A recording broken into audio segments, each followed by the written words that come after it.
Disgraced former Congressman George Santos has officially taken a plea deal in his New York fraud case. Now, according to CBS News reporter Scott McFarlane, Santos pled guilty to 2 federal counts, wire fraud and aggravated identity theft, which is a 2-year mandatory minimum. Judge estimated the possible sentencing range between 6 to 8 years will be decided later this year. Santos had spoken softly, acknowledging his series of crimes. Wow. Now, he also said that Santos's plea agreement requires him to make a restitution of at least $373,749.97. According to a 2023 Justice Department press release, could have been much worse for Santos. As after all, he was facing 13 federal charges, which he had pleaded not guilty to, earlier this year. This included 7 counts of wire fraud, 3 counts of money laundering, 1 count of theft of public funds, and 2 counts of making materially false statements to Congress. And that doesn't include, of course, all the many, many, many lies that he has told. But of course, for the most part, depending on who you lie to, generally being a dishonest prick is not illegal. It does depend on who you lie to. But then again, there you have it. The man is a literal criminal and a liar.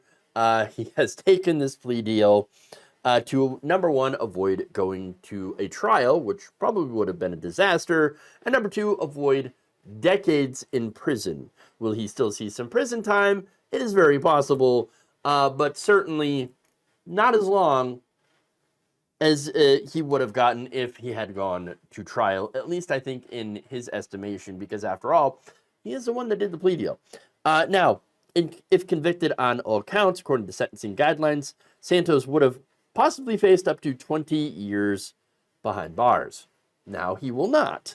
According to New York-based criminal defense attorney David Schwartz, one thing is for certain, he says, you'll be getting a lot less of a harsh sentence by pleading guilty right now, by accepting responsibility and being remorseful, than he would have if he went to trial, which is kind of the whole idea of a plea deal.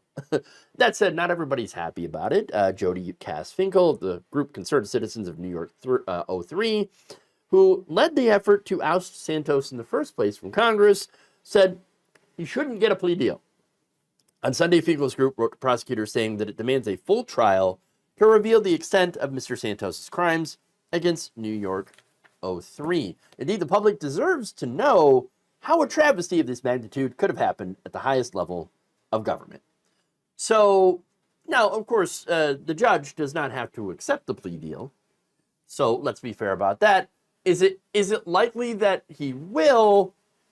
I don't see any reason why the judge wouldn't. Maybe this, this letter from this group might change the judge's mind into saying, no, we're not going to do a plea deal. But again, I don't know how likely that is to happen. Now, here's the thing, though. The other thing about that. I don't think New York Democrats really wanted a trial. Why? That doesn't make sense, right? No, think about it. Guy ran as a Republican, and the Democrats, obviously ran against him and lost. When you're doing a campaign, you're supposed to do opposition research, right? So the Democrats' opposition research was so bad that it missed all of this stuff about George Santos, leading him to get elected. Remember all the things that we have learned from, George Santos, like using a whole bunch of different names, of course, lying about his being Jewish, lying about where he went to college, lying about, lying to about a dog charity and defrauding a veteran who then ended up losing his dog as a result, whereas Santos pocketed the cash. All that stuff, we found out, but the Democrats' opposition in New York didn't. That is an extremely piss-poor operation. That is embarrassing. And it's not only an embarrassment to Republicans who elected and defended this guy, And until, of course, they had to, the evidence was, overwhelming that this guy was a complete liar, okay, and a creep, and was an embarrassment to the party that they ended up kicking him out. But again, also an embarrassment to the New York Democrats, who could not beat him and did such a poor job doing any research at all into George Santos. I mean, getting all that out would be a PR nightmare for any of the Democrats involved as well, if there were a jury trial, especially the man who lost to Santos. So yeah, that's my little conspiracy as to why this plea deal is even on the table. It allows one side to save face, of course, and the other to avoid a massive prison sentence. Now, as for Santos taking it, of course, obviously you'd have to be pretty convinced that he was not going to be able to beat these charges in court. So, now, that said, this is not the only court appearance that Santos had ended up facing today.